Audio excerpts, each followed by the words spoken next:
하나님이여, 우리가 주의 전 가운데에서 주의 인자하심을 생각하였나이다. 하나님은 영원히 우리의 하나님이시니 그가 우리를 죽을 때까지 인도하시리로다. 아멘. 하나님 아버지, 감사합니다. 한 주간도 저희의 삶을 지켜주시고 또 하나님께 정한 시간이 되어서 이 시간을 기억하고 주님 전에 나와 예배케 하여 주심을 감사합니다. 하나님, 이 시간에도 예배할 때에 신령과 진정으로 하나님이 찾으시는 예배를 드리기를 원합니다. 의무적으로, 습관적으로, 형식적으로 예배하는 것이 아니라 나 자신을 산 제물로 하나님 앞에 바쳐드리는 아름다운 예배가 되게 하여 주옵소서. 우리가 이렇게 정성을 다하여 하나님을 예배할 때 하나님은 우리 가운데 임하여 주셔서 영광을 받아 주시고 우리를 새롭게 하여 주시옵소서. 세상이 줄 수도 알 수도 없는 신령한 은혜로 우리를 새롭게 하여 주시옵소서. 이 모든 말씀 주 예수 그리스도의 이름으로 기도하옵나이다. 아멘. 44장 찬양합니다.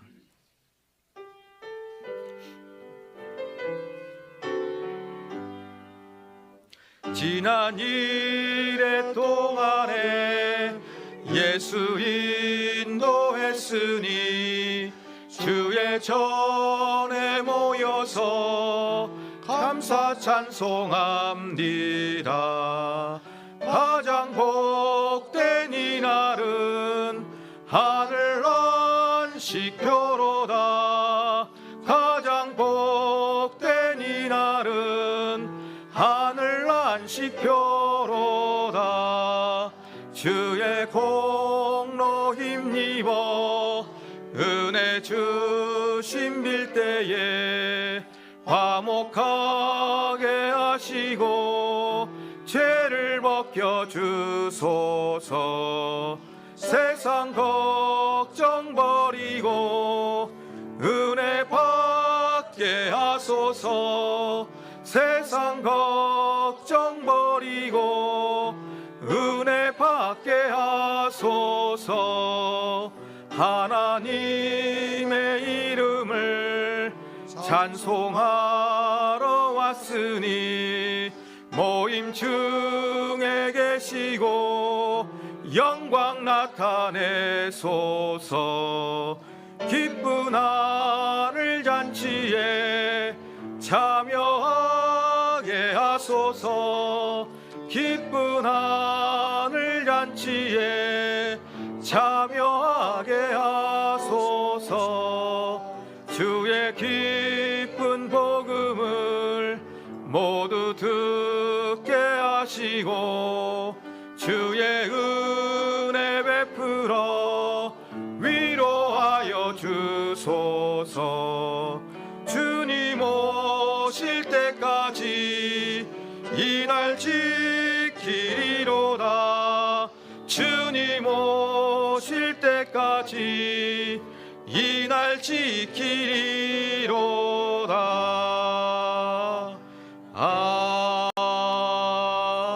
아멘.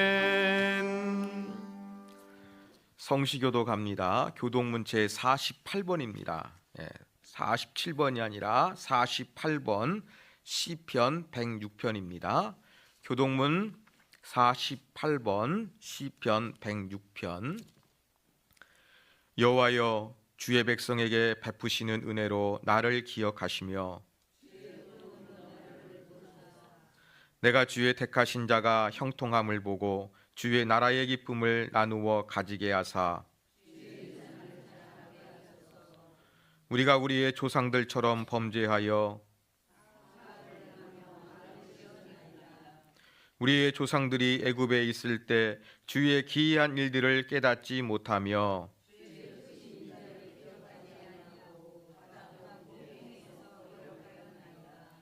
그러나 여호와께서는 자기의 이름을 위하여 그들을 구원하셨으니 이에 홍해를 꾸짖으시니 곧 마르니 그들을 인도하여 바다 건너가기를 마치 광야를 지나감 같게 하사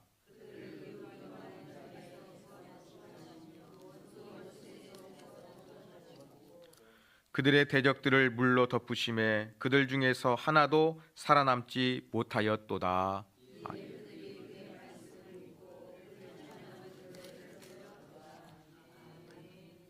사도신경으로 신앙을 고백합니다.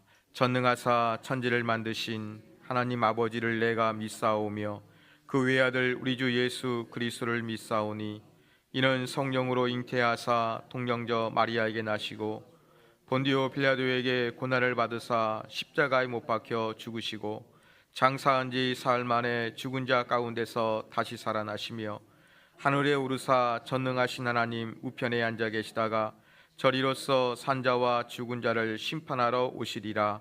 성령을 믿사오며 거룩한 공회와 성도가 서로 교통하는 것과 죄를 사하여 주시는 것과 몸이 다시 사는 것과 영원히 사는 것을 믿사옵나이다. 아멘. 79장 찬양합니다.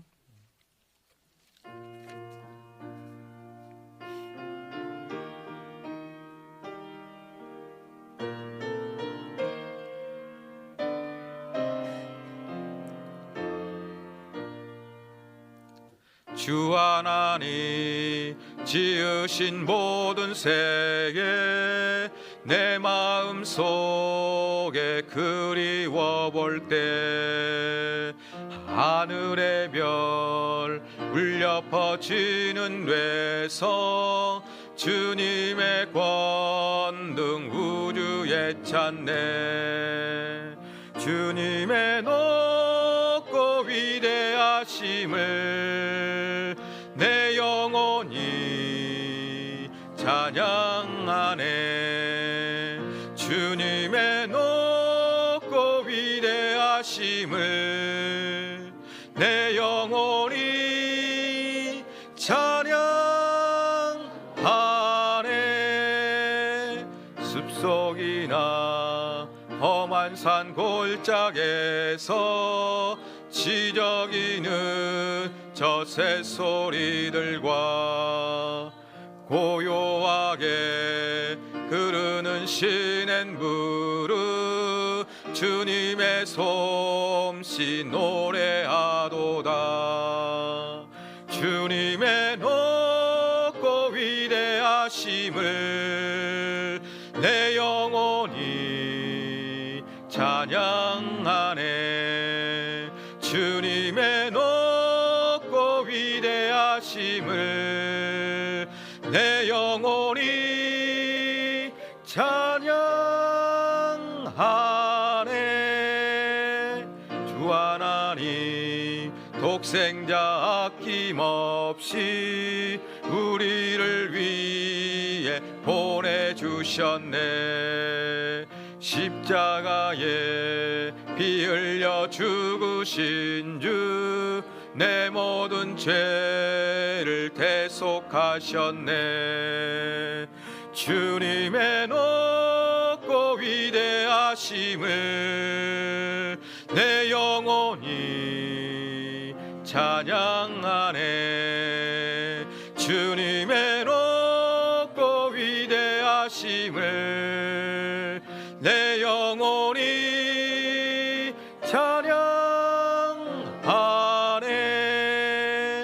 내 주 예수 세상에 다시 올 때 저 천국으로 날 인도하리.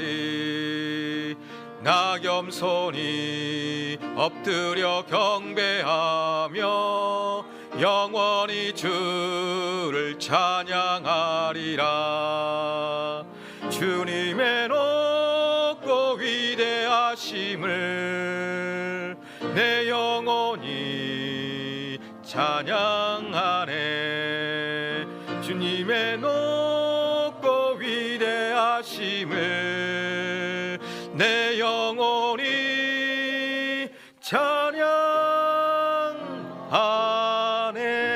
찬양하네. 이 시간 이 예배와 우리를 위하여 정진호 장로님 기도해 주시겠습니다.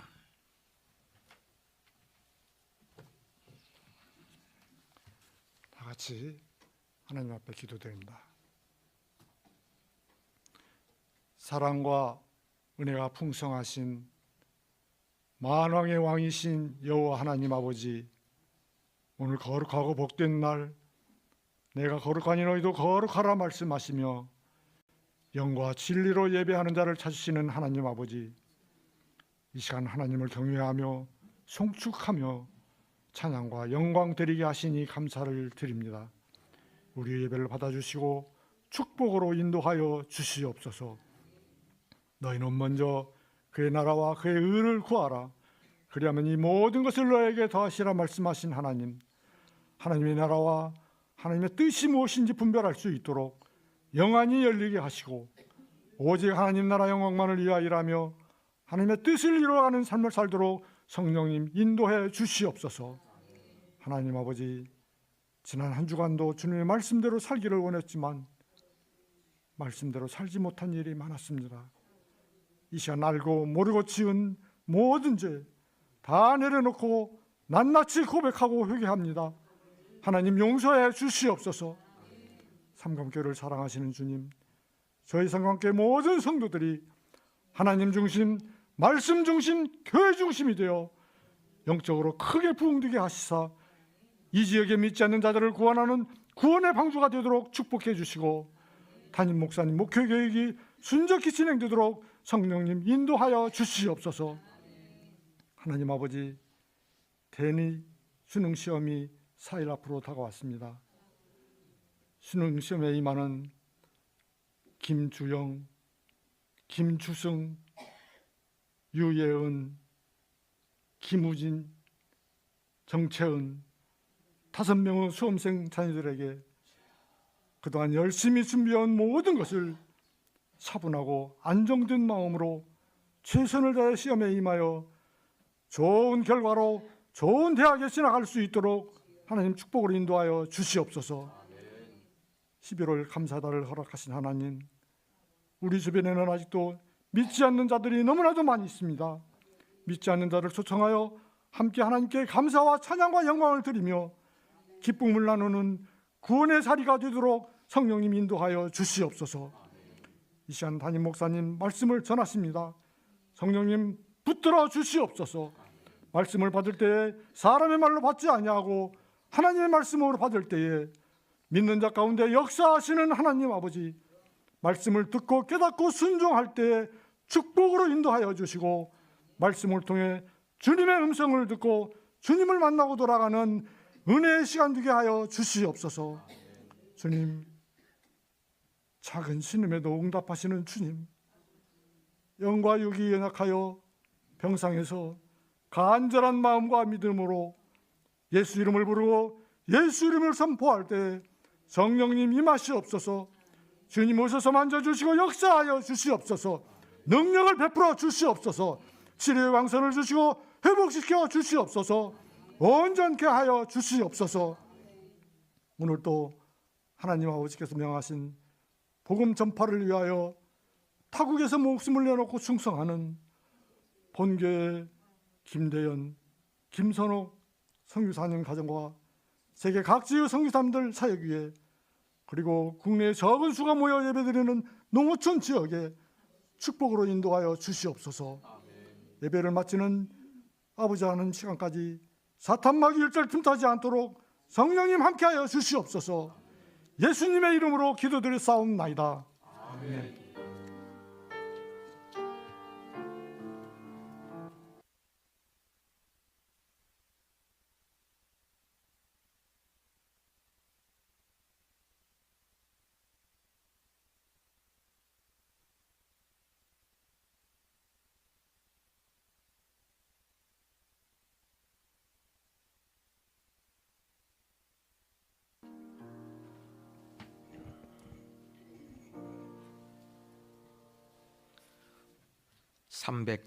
아, 317장 찬양하며 하나님께 예물 드리겠습니다.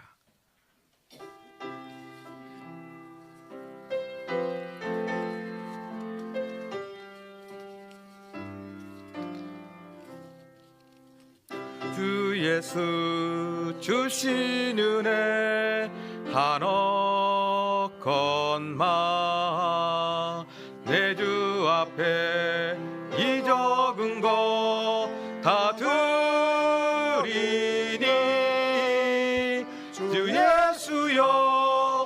내 정성을 받으소서. 주 날 위해 보배로운 피 흘리사 그 귀하신 생명까지 다 주시니 내 천한 몸 이 생명을 왜 아끼랴. 주 예수께 빚진 것이 한억 것만 나 주 위에 드린 것이 참 적으니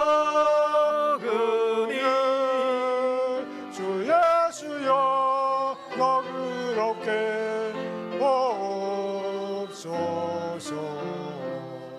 나를 위하여 십자가에 피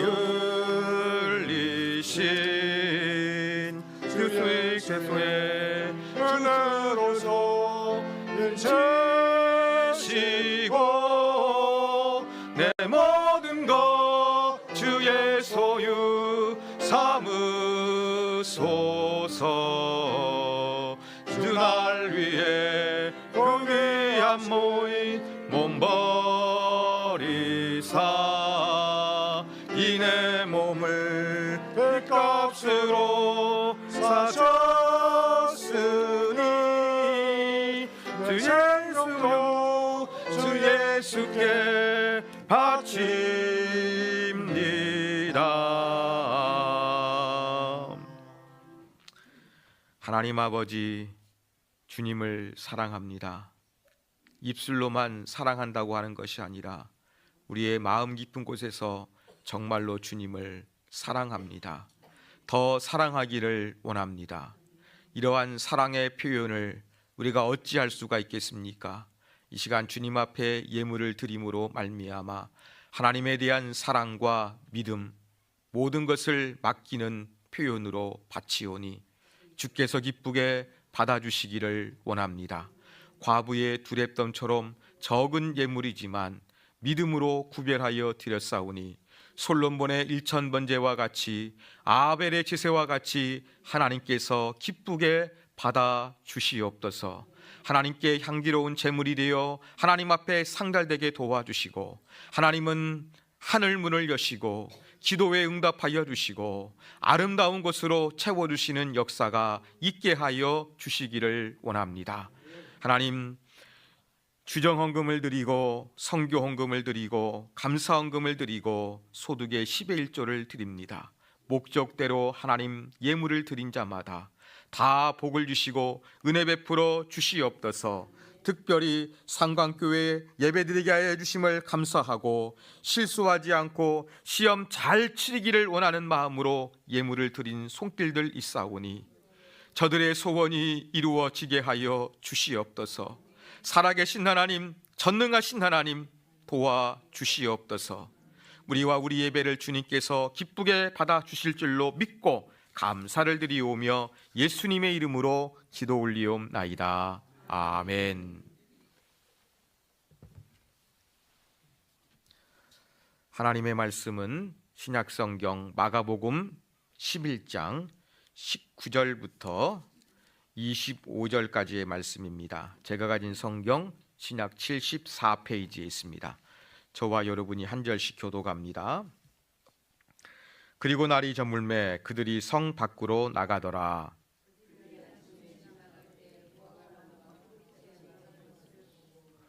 베드로가 생각이 나서 여짜오되 납비여 보소서 저주하신 무화과 나무가 말랐나이다.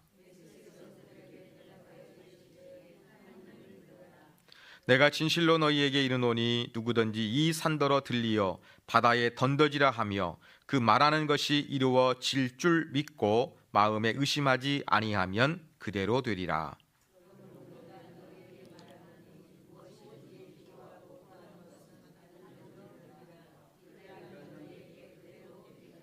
다 같이 서서 기도할 때에 아무에게나 혐의가 있거든 용서하라. 그리하여야 하늘에 계신 너희 아버지께서도 너희 허물을 사하여 주시리라 하시니라. 아멘. 제1찬양단이 하나님께 영광 돌리겠습니다.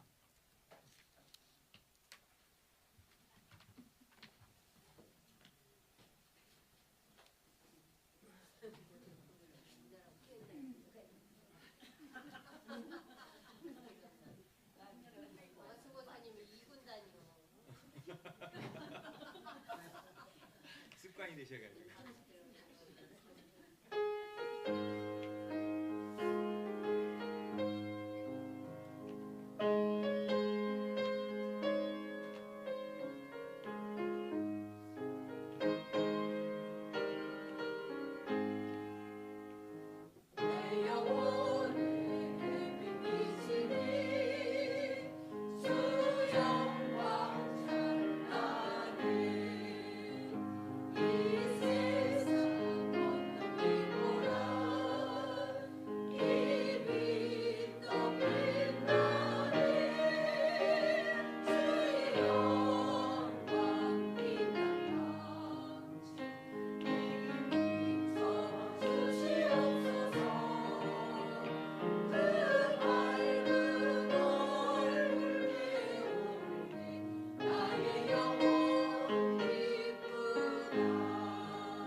아멘. 예, 주일마다 우리가 마가복음을 강해하면서 11장까지 왔습니다. 제가 강해하면서 조금 여러분들에게 말씀을 드리지 않았던 구절이 11장 12절부터 14절까지의 말씀입니다. 왜 그랬냐면은 이제 성전을 깨끗게 하신 사건, 지난주 설교 내용이었죠. 이것을 가운데 두고 이 무화과 나무를 저주하신 것이 이제 앞뒤를 싸고 있기 때문에 그렇습니다. 그래서 오늘 본문에 포함시키지 않았습니다만 오늘 설교의 내용은 앞에 있는 12절부터 14절과 또 19절부터 25절까지의 모든 내용을 포함하고 있습니다. 예수님께서는 이제 예루살렘에 오셔가지고 한번 성전을 쭉 둘러보시고 이제 다시 베다니로 가셨습니다. 그 다음에 이제 성 밖으로 다시 나가셨습니다. 그 성전을 깨끗게 하셨습니다. 두 번째 날. 그 다음 날 다시 예수님께서는 다시 길을 가십니다. 그때 베드로가 무엇을 보느냐? 예수님은 무엇을 보시느냐? 무화과 나무를 보셨습니다. 근데 무화과 나무가 말라 있는 모습이었습니다. 왜 그러느냐? 여러분 12절에 보면 예수님께서 베다니에서 나왔을 때에 배가 고프시다 그랬습니다. 예루살렘에 올라오신 두 번째 날 베다니에 가셨는데 배가 고프신 거예요. 그래서 예수님께서는 배고프면 이것저것 다 먹고 싶지 않습니까? 그래서 이 멀리에 있는 무화과 나무를 보셨어요.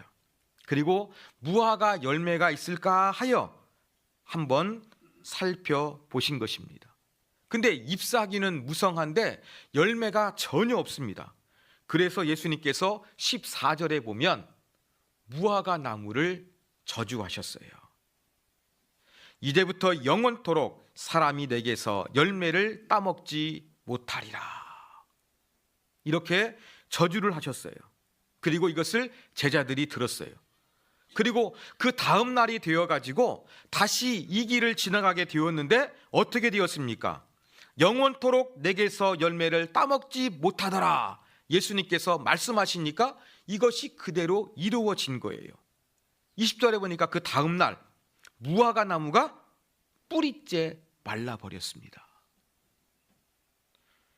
이것을 보고서 베드로가 예수님께서 저주하신 무화과 나무가 말라 비틀어졌습니다. 이렇게 말씀을 하신 것입니다. 자, 그런데 여러분 예수님께서 무화과 나무를 저주해서 그대로 말라 비틀어지게 된 것은 이것은 긍정적인 기적이 아니에요. 파괴적인 기적이에요.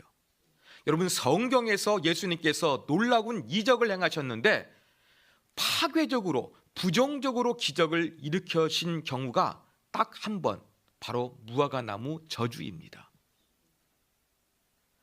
정말로 예수님의 말씀대로 무화과 나무가 말라 비틀어졌어요. 여러분 사랑이 많으신 예수님, 죄인을 위하여 심지어 십자가에 달려 죽으시기 위하여 예루살렘에 올라오신 예수님께서 왜 무화과 나무를 저주하셨을까요? 상당히 의문이 듭니다. 그래서 어떤 성경학자들은 예수님께서 배가 고프셨다고 말씀하고 있잖아요. 치장하셨다고. 그러니까 배가 고파가지고 먹을 것이 없는데 뭔가 조금이라도 기대했는데 먹을 것이 아무것도 없으니까 순간적으로 화가 나서 예수님께서 무화과 나무를 저주하셨다. 이렇게 해석하기도 합니다. 여러분 저도 배가 많이 고프면 막 보이는 것이 없어지는 그러한 사람 중에 하나입니다. 그래서 이러한 해석의 가능성이 있다는 것을 저도 인정은 합니다. 또 어떤 사람들은 이 부분을 어떻게 해석하느냐? 예수님께서 지금 예루살렘에 올라가셔가지고 우리 인간들을 위하여 십자가를 지셔야 되잖아요. 얼마나 과중한 일입니까? 예수님도 스트레스가 많으신 거예요. 예수님도 심리적 부담감이 있는 거예요. 그래서 예수님의 그 부담감 있는 마음이 무화과 나무를 저주하는 것으로 발산이 되었다. 이렇게 해석하기도 합니다. 여러분, 이러한 해석도 가능성이 있습니다. 그러나 이 해석은 바람직한 해석은 아닙니다. 왜 그러느냐? 여러분, 무화과 나무 열매를 먹는다는 이 이스라엘의 문화적 배경을 이해하면 우리가 이해할 수가 있습니다. 여러분, 무화과 나무 열매는요, 딱 1년에 한 번 열매를 맺는 것이 아닙니다. 여러분, 우리나라 과실수 중에서 1년에 열매를 여러 번 맺는 혹시 과실이 있습니까? 없죠. 무화과 나무는요, 여러 번 열매를 맺습니다. 그래가지고 이 유대 사회에서 무화과 나무를 지칭할 때에는 단어가 2개가 있어요. 첫 번째 맺는 것은 별로 볼품이 없잖아요. 두 번째 맺는 것이 주로 좋을 때가 많잖아요. 그래가지고 첫 번째 무화과 나무가 열매를 맺는데 크기가 작아요. 그리고 당도도 떨어집니다. 이것을 뭐라고 불렀냐면은 파케라고 불렀습니다. 이것은 오늘날 우리 달력으로 4월 달부터 열리게 됩니다. 그리고 이제 여름이 되게 되면은 두 번째, 세 번째 해가지고 무화과 나무가 열매를 맺습니다. 그런데 첫 번째보다 크기도 크고 당도도 좋습니다. 이것을 테에나 이렇게 불렀습니다. 그러니까 우리는 무화과 열매 한 가지만 있는 줄 아는데 유대인들은 첫 번째 크기가 작고 당도가 떨어져서 먹기 힘든 것을 파케라고 불렀고, 두 번째 크고 당도가 좋아서 먹기 좋은 상품성 있는 무화과 나무를 테에나라고 불렀던 것입니다. 그런데 두 번째 이 먹기 좋은 이 테에나, 크고 당도가 높은 무화과 열매가 맺기 위해서는 어떻게 되냐면 첫 번째 열매를 따줘야지 두 번째 열매가 맛이 좋은 거예요. 그런데 맛도 없는 거, 조그만한 거, 여러분 무화과 나무 일일이 딸라 그러면 귀찮잖아요. 그러니까 무화과 나무의 주인들은 어떻게 했냐면 지나가는 가난한 사람들이 배고프면은 따먹을 수 있도록 허용을 했습니다. 상품성도 떨어지고 내가 그것을 위해서 수고하지 않아도 되니까 이렇게 파케라는 작은 무화과 나무 열매는 이렇게 사람들이 그냥 마음껏 따먹을 수 있도록 허용하는 것이 유대 사회의 문화였어요. 자, 이것을 염두에 두고서 예수님께서 이제 무화과 나무가 열매가 있을까요? 가셨다고 했습니다. 바로 그때는 언제냐면 파케가 있을까 하는 거예요. 제가 말씀드린 대로 예수님께서 올라가시는 것은 4월 달이거든요. 이때에는 첫 번째 무화과 나무 열매, 작고 당도가 떨어지는 것이 열리는 거예요. 배가 고프면 이것이라도 먹어야 됩니다. 여러분 당 떨어지면 이것저것 먹어야 되지 않습니까? 뭐 예수님이 30세면은 당 떨어질 나이는 아니었습니다만 배가 고프니까 어때요?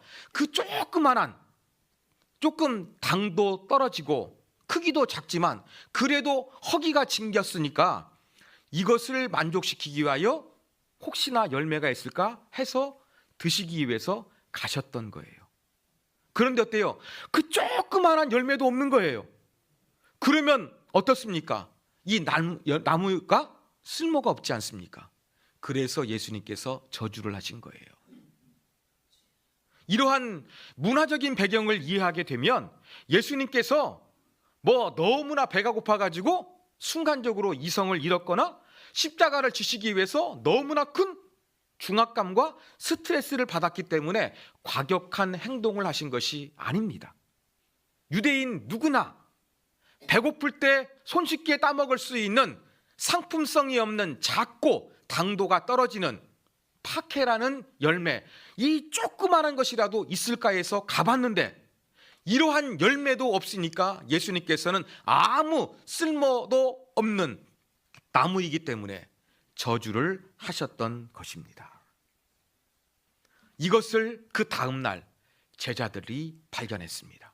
그리고 베드로가 예수님께서 저주하신 무화과 나무가 하루 만에 말라 비틀어졌습니다. 어디까지요? 뿌리까지요. 완전히 그렇게 말라 비틀어졌다는 것을 베드로가 이야기를 했습니다. 자, 이 말에 예수님께서 어떻게 반응하십니까? 여러분 22절에 있는 내용이 뭐예요? 무화과 나무에 대한 내용이에요? 아니죠. 무화과 나무가 말랐다고 베드로가 이야기를 했는데 예수님은 무화과 나무에 대한 말씀이 아니라 무엇을 말씀하십니까? 하나님을 믿으라, 이걸 말씀하시는 거예요. 믿음을 말씀하시는 거예요. 아니 무화과 나무가 말랐다고 하면은 야 이놈아, 내가 말한 대로 되는 거 당연하지 않겠니? 베드로야? 그렇게 말씀하시면서 무화과 나무를 언급하면 좋을 것 같은데, 이것이 문맥에 맞는 것 같은데 예수님께서는 전혀 무화과 나무는 언급하지 않으신 거예요. 그러면서 언급하신 것이 무엇입니까? 하나님을 믿으라. 믿음을 이야기합니다. 그 다음 이야기되는 것은 24절에 무엇입니까? 기도하라는 거예요. 그리고 25절에 보면은 기도할 때 용서를 구하라는 거예요. 무화과 나무가 메말랐는데 예수님은 무화과 나무에 대해서 1절 단 한마디의 말씀도 없으시고 하나님을 믿어라, 기도하라, 기도할 때 용서하는 마음을 가져라, 이것을 말씀하신 거예요. 어떻게 보면 예수님께서 동문서답을 하시는 것처럼 우리가 느껴질 수도 있습니다. 왜 그렇느냐? 여러분, 마가는요, 이렇게 어떠한 사건을 샌드위치 기법으로 사용할 때가 있습니다. 여러분, 샌드위치가 빵 2개에다가 그 안에 여러 가지 계란이나 야채나 햄 같은 거 넣지 않습니까? 그래가지고 가운데 있는 게 중요하잖아요. 여러분, 예수님께서 지난주에 말씀드린 대로 성전을 청결게 하신 거예요. 이 중요한 사건 앞뒤에 무엇이 있습니까? 무화과 나무가 있는 거예요. 그래서 이 무화과 나무는 예수님께서 배가 고프시고 예수님께서 스트레스를 받아가지고 저주하신 것이 아니에요. 여기에는 고도한 의미가 내포되어 있는 거예요. 중요한 상징이 있는 거예요.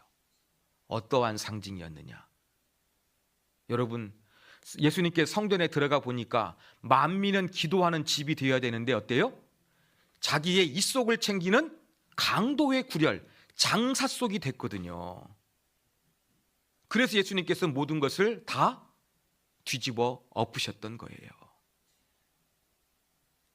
바로 이 사건과 무화과 나무 저주가 연결되어 있습니다.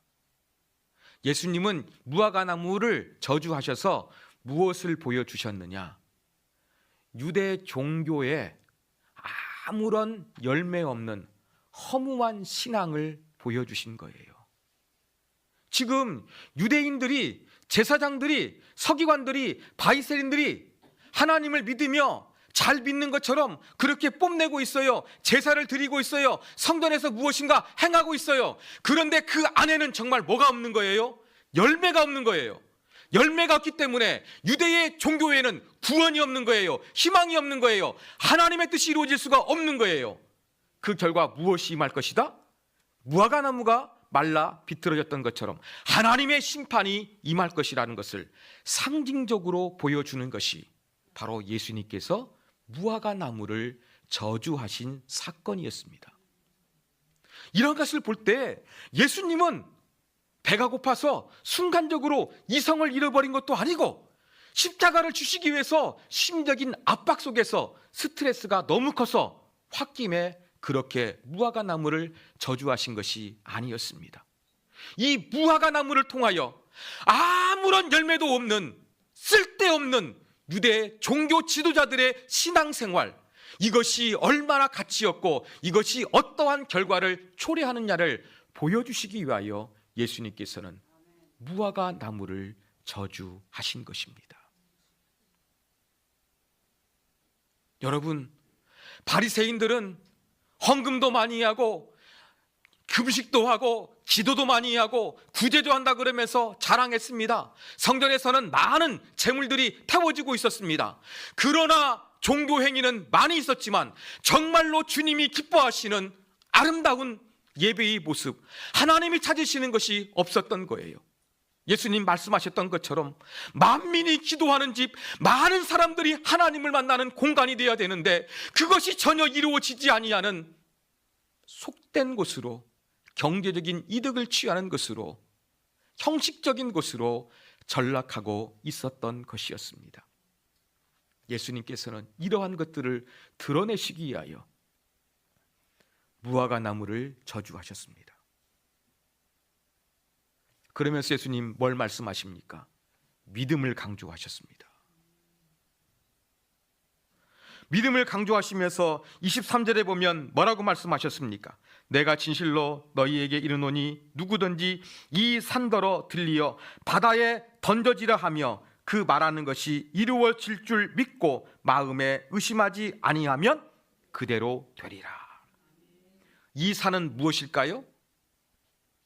시온산입니다. 예루살렘에 있는 시온산입니다. 그러니까 이 시온산이 던져지는 거예요. 다시 말해서 하나님의 심판을 받아가지고 성전이 파괴되는 거예요.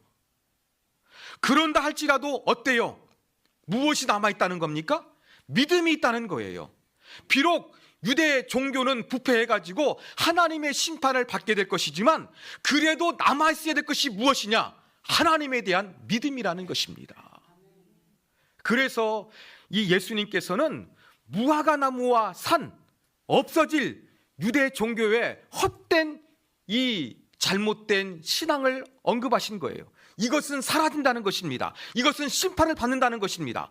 그러나 이런 것들이 없어진다 할지라도 반드시 그 자리에 남아있어야 될 영적인 원리가 있다는 거예요. 그게 첫 번째 무엇이냐? 믿음이라는 것입니다. 여러분, 정말로 우리 가운데 중요한 것은 믿음이에요. 어떠한 믿음입니까?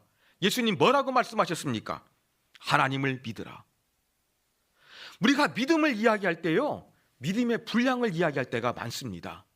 내 믿음이 조그마한 믿음이 아니라 뭔가 하나님의 그 역사하심을 기대하는 큰 믿음의 분량을 이야기합니다. 여러분, 믿음의 크기, 믿음의 분량도 중요합니다. 그러나 더 중요한 게 무엇인지 아십니까? 믿음의 대상이에요. 하나님을 믿으라. 하나님을 믿으라. 이 믿음이 정말로 대상이 중요합니다. 여러분, 내가 얼마나 감정적으로 확신하느냐, 이것보다 중요한 것은 참된 하나님을 믿는 것이 정말로 중요합니다. 사랑하는 성도 여러분, 여러분 마음 가운데 정말로 참되신 하나님을 믿습니까? 예, 이 믿음을 가지고 있는 것이 정말로 중요합니다. 자, 유대 종교가 심판을 받아도 영원히 남아 있어야 될 첫 번째 원리는 믿음이라고 말씀을 드렸습니다. 두 번째 원리는 무엇이냐? 기도입니다. 24절에 보면 예수님께서 어때요? 무엇이든지 기도하고 구하는 것은 받은 줄로 믿으라. 그렇게 말씀하셨습니다.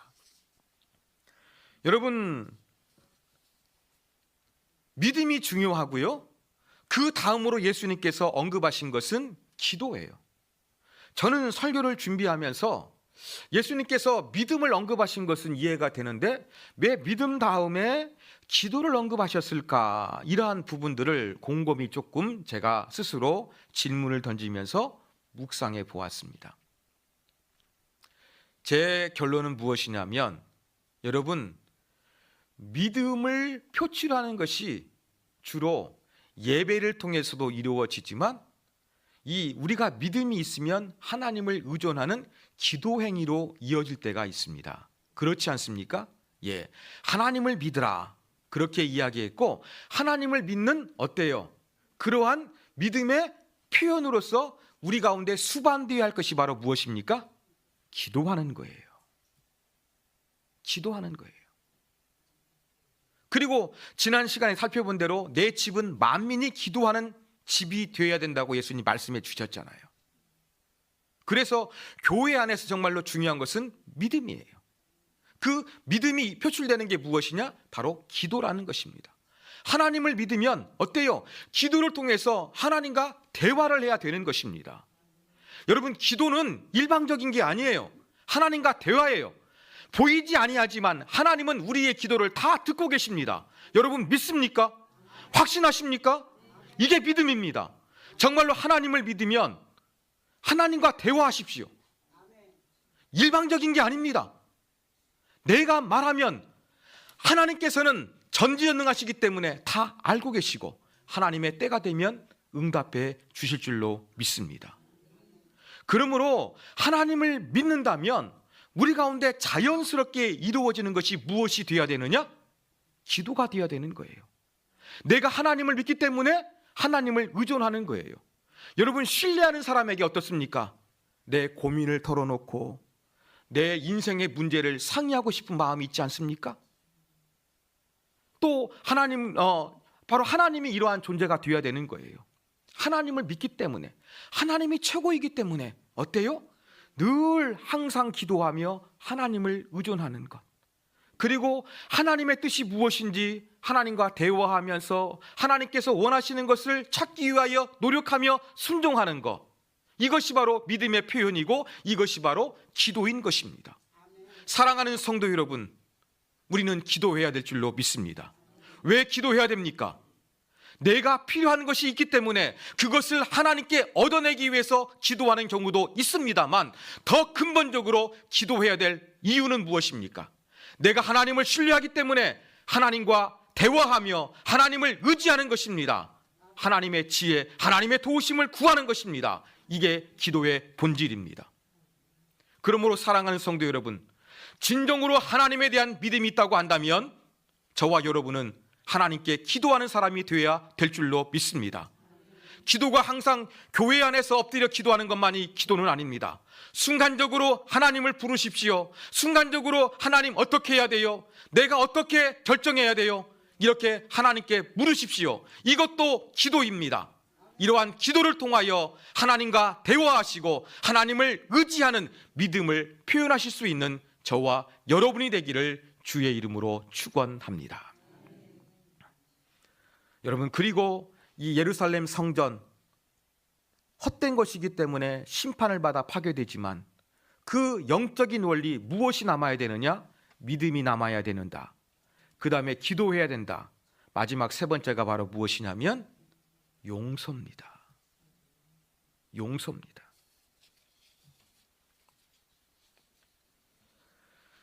여러분, 원래 성전의 기능이 뭐 하는 거였습니까? 제사 드리는 거잖아요. 제사를 왜 드립니까? 화목제를 드리잖아요. 우리 인간이 범죄했어요. 그래서 하나님께 나아갈 수가 없는 거예요. 우리의 죄를 제물에게 대신해 가지고 하나님께 드려 가지고 죄로 가리워졌던 하나님과 우리 사이를 어때요? 막힌 것을 뚫어내는 거예요. 그래서 하나님과 화해하는 거, 화목하는 거, 이게 제사의 기능입니다. 이 제사가 어디에서 이루어졌습니까? 예루살렘 성전에서 이루어졌습니다. 예루살렘 성전의 기능 가운데 중요한 것은 제사를 통하여 늘 하나님께 용서를 받으며 하나님과 화목한 관계를 유지하는 것이었습니다. 그런데 유대 종교 지도자들은 어때요? 강도의 구례를 만들어 가지고 예루살렘이 의미 없게 됐잖아요. 그래서 심판을 받아 이것이 사라지게 된다는 거예요. 그런데도 어때요? 성전의 기능, 우리의 죄를 용서받고 하나님과 화목하게 되는 성전의 기능이 남아 있어야 되지 않겠습니까? 그게 바로 무엇입니까? 다른 사람을 용서하는 것입니다. 기가 막힌 말씀이지 않습니까? 예수님께서는 이 아무 열매가 없는 헛된 그 잎사귀만 마득하고 열매가 조그마한 것도 없는 그러한 요란한 유대의 종교 행위들이 많이 있었지만 이것이 모두 심판을 받아 없어질 것을 말씀하신 거예요. 그런데 예수님께서는 핵심 원리, 그 눈에 보이는 예루살렘 성전이 심판을 받는다 할지라도 눈에 보이지 않은 핵심 원리, 하나님에 대한 믿음, 하나님을 믿는 믿음으로써 기도하는 것, 또 성전의 기능, 이 하나님과 화해하고 용서하는 기능을 내 삶 속에서 기도 가운데 다른 사람을 용서하는 것, 이 핵심적인 기능이 성전이 남아져도 우리 제자들은, 하나님을 믿는 사람들은 가지고 있어야 할 것을 예수님께서 말씀하여 주셨습니다. 사랑하는 성도 여러분, 이 가을 결실의 계절입니다. 인생의 결실도 필요하고 농작물의 결실도 필요합니다. 사랑하는 여러분, 신앙의 열매는 어떠합니까? 저와 여러분의 신앙의 열매는 어떠합니까? 하나님을 믿는 신앙의 열매, 2025년 무엇을 맺으셨습니까? 혹시 입만 무성하고 조그만한 이 무화과 박해도 없는, 저주받아야 되는 그러한 무화과 나무처럼 우리의 신앙도 아무것도 없는, 아무런 열매가 없는 헛된 신앙으로 우리가 살지는 않았는지 우리 자신을 돌이켜봤으면 좋겠습니다. 이러한 신앙이 되어서는 결단코 안 될 것입니다. 심판을 받아서는 안 될 것입니다. 우리는 영적인 중요한 원리 3가지를 붙잡아야 됩니다. 하나님을 믿는 믿음, 하나님을 믿기 때문에 하나님과 대화하는 기도, 성전에서 화해가 이루어지는 제물이 바쳐졌던 것처럼 내가 기도 가운데 다른 사람들을 용서할 수 있는 아름다운 사랑의 포용력, 우리에게는 이것이 있어야 될 줄로 믿습니다. 열매 없는 무화과 나무처럼 내 신앙생활, 교회는 나오지만 아무런 열매가 없는 것이 아니라 저와 여러분의 믿음이 더욱더 강해졌으면 좋겠습니다. 하나님에 대한 믿음이 더욱더 쑥쑥 자라났으면 좋겠습니다. 하나님을 의지하기 때문에 점점점 하나님과 대화하며 기도하는 저와 여러분이 되었으면 좋겠습니다. 성전에서 화해의 제물이 바쳐졌던 것처럼 우리의 기도 가운데 다른 사람들을 용서해 줄 수 있는 따뜻한 주님의 마음을 품을 수 있는 저와 여러분이 되어줬으면 좋겠습니다. 이것이 바로 우리가 이 가을에 맺어야 될 영적인 열매입니다. 믿음의 열매, 기도의 열매, 용서의 열매를 주렁주렁 맺어 하나님 앞에 영광 돌리며 하나님의 은혜 속에서, 축복 속에서 살아갈 수 있는 저와 여러분이 되시길 주님의 이름으로 부탁드립니다. 하나님 아버지, 예수님은 박해, 첫 번째 당도가 떨어지고 크기도 작은 전혀 상품성이 없는 이 열매, 배가 고프셔서 먹기 위하여 가까이 가셨는데 아무 열매도 없자 예수님은 저주하셨습니다. 이것은 큰 상징적인 의미를 가지고 있는 것이었습니다. 바로 유대인들의 종교 행위가 입만 무성하고 아무런 열매가 없고 하나님의 뜻과 거리가 멀다는 것을 보여주는 상징적인 행동이셨습니다. 주여, 우리에게도 열매 없는 무화과 나무와 같은 모습은 아닙니까? 우리의 신앙이 달라지게 하여 주시옵소서. 믿음의 열매, 기도의 열매, 용서의 열매를 맺을 수 있는 진정한 하나님의 사람, 하나님이 기뻐하시는 것을 행할 수 있는 사람 되게 하여 주시옵소서. 이 모든 말씀 주 예수 그리스도의 이름으로 기도 올리옵나이다. 아멘. 찬송가 542장 찬양하겠습니다.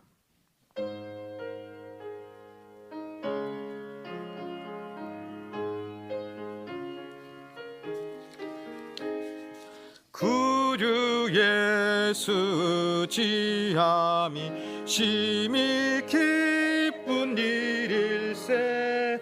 순서행 허락 받았으니 의심하주 없도다. 예수 믿는 것은 받은 증거 많도다. 예수 귀한 예수 믿음 더욱 주소서. 구주 예수 지함이 심히 기쁜 일일세. 주를 믿는 나의 마음 그의 피에 적시네. 예수 믿는 것은 받은 증거 많도다. 예수 귀한 예수 믿음 더욱 주소서. 구주 예수 지하여 죄악 벗어버리네. 안위 받고 영생함을 주께 모두 얻었네.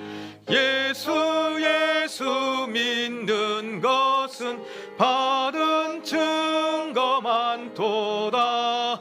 예수 귀한 예수 믿음 더욱 주소서. 구주 예수 지하여 구원함을 얻었네. 영원 무궁진하도록 주여 함께 하소서. 예수 예수 믿는 것은 바른 증거 많도다. 예수 예수 귀한 예수 믿음 더욱 주소서.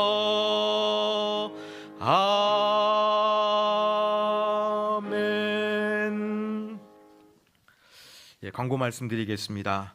다음 주일은 우리가 추수감사절로 지킵니다. 지금까지 2025년 한 해 동안 모든 것을 돌아보며 내가 하나님께 감사해야 될 것이 무엇인가 한번 묵상해 보시면서 하나님 앞에 진정한 감사를 지키며 추수감사절을 지킬 수 있는 저와 여러분이 되기를 원합니다. 우리 그날 오후에는 또 우리 경품 대잔치가 있습니다. 여러분 교회에서 그래도 예산을 조금 편성해 가지고 그 오후에 오면은 농협에서 행사할 때에 경품 대잔치 경품 뽑는 것처럼 뽑으셔가지고 여러분 기쁘게 돌아가셨으면 좋겠습니다. 빈손으로 가신 분들은 아무도 없습니다. 그러니까 다 뽑으실 수 있도록 그렇게 준비해 드릴 테니까 여러분도 받아가시고 또 이웃들도 많이 초청하셔가지고 오전에 예배드리고 맛있게 식사하고 오후에 경품도 받으셨으면 좋겠습니다. 그리고 우리 장로님 기도 가운데 언급하셨던 것처럼 이번 주 목요일 여러분 대학 입시를 위한 수능이 있습니다. 우리 예배하고 있는 우리 주승 학생 우리 김주승 시험 보는데 시험 잘 볼 수 있도록 위하여 기도해 주시고 시험뿐만 아니라 그 이후에 또 원서를 쓰는 것도 참 중요합니다. 그래서 모든 과정을 하나님께서 인도해 주시기를 위해서 우리 기도해 주셨으면 좋겠습니다. 우리 주승이 외에도 우리 교회 다니지 않지만 우리 송옥순 권사님 손주 주영이 또 우리 주장로님 손녀 예은이 우리 김옥조 집사님 손자 우진이 또 저의 셋째 딸 재수생 채은이를 위해서도 기도해 주시면 감사하겠습니다. 그리고 우리가 토요일 날 이렇게 추수감사절 오시라고 하면은 안 오실 수가 있으니까 전날 우리가 추수감사절 떡을 미리 마을마다 돌리려고 합니다. 그래서 우리 오후에 오셔가지고 2시에 할까요? 1시에 할까요? 2시쯤 하시죠. 그래서 2시에 오셔가지고 우리는 추수감사절 떡을 오후에 돌리는 것이 아니라 어때요? 전날 돌려가지고 다음 날 오시라고 그렇게 하려고 합니다. 그래서 우리가 추수감사절 떡을 이제 토요일 날 돌리면서 우리가 그 초청하기로 했던 분들 다시 한번 만나가지고 오실 수 있도록 그렇게 전도하는 일에도 기도해 주시고 협력해 주시면 감사하겠습니다. 그리고 광고 말씀드리겠습니다. 제가 이 식당 앞에서 교회하고 식당 사이에서 2만 원을 주었어요. 어떤 분이 지금 주머니에서 빠지신 것 같은데 한번 살펴보시고 2만 원이 내 수중에 없다 하신 분들은 제가 여기다가 올려놓을 테니까 찾아가시면 되겠습니다. 안 찾아가면 우리 이금만 집사님이 교회에 그냥 헌금으로 넣도록 하겠습니다. 그러니까 꼭 잊어버리신 분들은 찾아가시면 감사하겠습니다. 자, 우리 앞뒤 좌우를 보시고 우리 인사했으면 좋겠습니다. 감사의 달이기 때문에 감사하고 사랑합니다. 이렇게 인사했으면 좋겠습니다. 감사하고 사랑합니다. 감사하고 사랑합니다. 축도함으로써 예배를 마치겠습니다. 지금은 우리 주 예수 그리스도의 은혜와 하나님 아버지의 다함이 없으신 사랑하심과 성령님께서 우리 안에 계시며 위로교통 충만하심이 작고 당도가 떨어지는 작은 열매도 맺지 못하는 아무 쓸모도 없는 무화과 나무를 저주하셨던 이 상징을 통하여 나도 열매 없는 무화과처럼 될까봐 두려워 내 마음을 고쳐서 믿음의 열매, 기도의 열매, 용서의 열매를 주렁주렁 맺기를 다짐하는 우리 상광교회 모든 성도들 위해 특별히 목요일 날 시험을 보는 우리 시험생들 위해 이제로부터 영원토록 함께 있을지어다. 아멘.